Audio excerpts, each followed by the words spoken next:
How do we sign up for a state driver's license without giving jurisdiction? We pretty much have addressed that on other questions, but it's all in how you sign and what is your signature and what isn't your signature and reservations. There's some people that say you can't do reservations, and we've stood there for 4 hours and they've called legal and went up and down, and we still got the reservations done. I just teach people to sign non-assumptive in cursive and non sump set. And the only reason why I say that is the element of the words are he did not undertake, meaning no contract. And so remember, we're doing this because they are defrauding people on these adhesion trusts to taking on liability that they shouldn't be taking on. Meaning, if you look at and first and foremost, like number one, you're not allowed to travel in an automobile without two forms of residence, proof of residence. What's proof of residence? Proof of mail. What is that? Proof of jurisdiction of operating in federal territory. So you are a U.S. citizen. You are in fact holding the office of the artificial person. You are in fact a U.S. citizen, meaning it's jurisdiction 101. So whenever you look at a warrant or indictment, that's jurisdiction 101. Meaning that's how they get you the zip code, proof of residence, what you put on applications. And so for me, I'm not doing this to argue tickets. I'm doing this for the big stuff. And the element of denying jurisdiction at the point where, because when you go through our living in the private process, it's not just denying jurisdiction on the actual application by signing a certain form or a certain way on that form, whether digital or paper.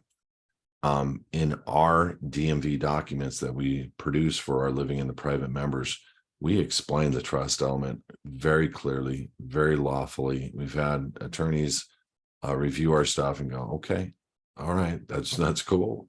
Because when you're understanding that this is a trust, this isn't a contract, it's not an offer. There's a form of an offer, there's a form of acceptance, there is no consideration, there's no performance, there's no full disclosure. And so it doesn't meet the criteria of a normal contract, but it for sure meets the criteria of a trust. It's got the grantor, meaning the creator of the application, the public franchise known as the DMV. It's got the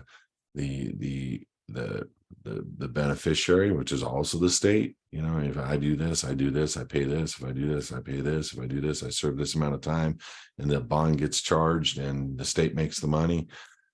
So they are absolutely trusts, and you're self-executing them. So guess what? Because they didn't fully disclose certain elements within that agreement, quote unquote, trust, adhesion trust, there's certain things that you could do to create a new administrative process to privately create a new agreement for you as a living man and cancel the agreement for what you have done on your existing application, meaning you already have a license, you didn't sign, you didn't reserve your rights. This is a way to benefit you and have a narrative in which you can say, no, I created a new agreement with the DMV. Now, there's all kinds of people that try to bring private side remedies into court, and they don't know what the heck they are doing. There's all kinds of people that want to exhaust an administrative process, meaning take the federal rules of procedure on how you would gain a summary judgment within federal court. That's basically what we did. We took the process that you do within federal court to get a summary judgment, and we privatize that in the private. And it's the same thing they do on a non-judicial foreclosure. They send a notice, they send an opportunity to cure, pay us, they send a notice of sale. It's hey, if you don't pay up, we're going to default you. And then they do a sale, and then they have it on the courthouse steps, and then they take your stuff. Nothing inside of a court. Nothing has been done lawfully. It's all been done legally, but it was done using an administrative process exhausted on the private side, right? There's no different in what we're doing. See, they didn't do fully informed consent. They didn't tell us we were not a U.S. citizen to start, that we were becoming surety and collateral for the debt of a corporation and their bad behavior. They didn't tell us state citizenship existed. It wasn't a choice on the application, wasn't a choice It's not a choice on the passport stuff, but why do we get passports issued and we've fully done a denial to being a United States citizen under the pains and penalties of perjury? Why? Because there's a thing called state citizenship with 1,000 cases to substantiate and support it. I personally have 100 with probably 40 or 50 shepherdized, meaning we've gone through them and checked them. I need one. I need one to show state citizenship exists. That's it. But we got 40. Okay. We actually have 100, but 40 are shepherdized, meaning they're still active law today. I'm sure there's thousands. You know, they don't even define certain words in Black's law and these various different things because they don't want people to know. So if you didn't get a chance on this application, there's not informed consent, there's fraud. It's from the very beginning and in the factum, and you have the ability to pull your signature off as a living man, but you also have the ability to put yourself in a trustee position or beneficial interest position on a particular trust. And we always want to move ourselves. And this is the narrative of the Form 56 with the IRS. Well, there's that same narrative that you can do on any trust indenture. If you do not agree with something, you reshape it.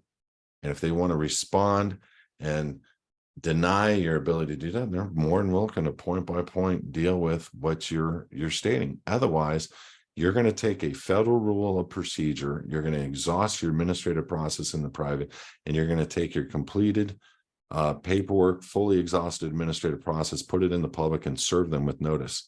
And they still don't do nothing. Why is that?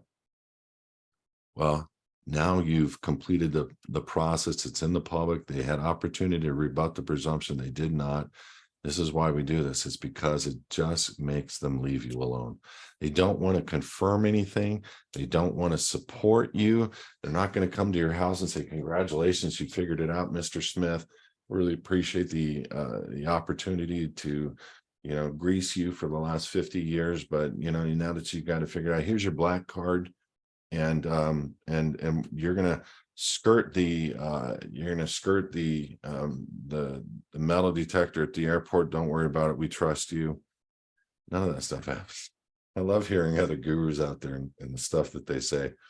We're just simply becoming state citizens, and because of the way that they have gained jurisdiction and gained access over the people, and they didn't do full disclosure on it, this is how we're able to do what we are able to do. And it's very effective in its form. And it's the only solution that's out there. There's nothing like there is a state national, there is an American national, but you're making allegiance to DC when you do that. And so the Supreme Court didn't talk about them. They talked about state of the union citizens, and it's being directly underneath God. So if you don't believe in God, that's fine. But guess what? To be a state citizen, to be an American, you're basically saying there is a creator, there is a sovereign, and that you are self-governed. So no matter what, you're going to believe. If you want to be a state citizen, you have to believe, at least on paper, and make allegiance to the Declaration of Independence. And that's how we do it.